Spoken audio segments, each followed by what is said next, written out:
For the men's team, I think it was rigorous training all the way, and even selecting the team was quite difficult. So the tournament was very tough. I think what we've experienced is that when we look at the last 3 years, the players, the level of play has really improved. So it was very, very competitive. And just starting with the round robin, all the way to the semi-finals where we met Equity, it was a humbling experience when we beat them. Then today, of course, was the finals, and it was a grueling match.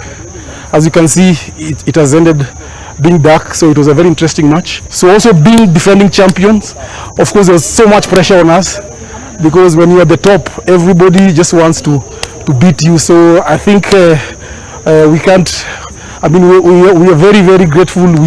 We're just over the moon because we're the defending champions. We've retained the titles. We've beaten everybody in the tournament. But most importantly, I think we've had so much fun. So it can only get better even as we move forward.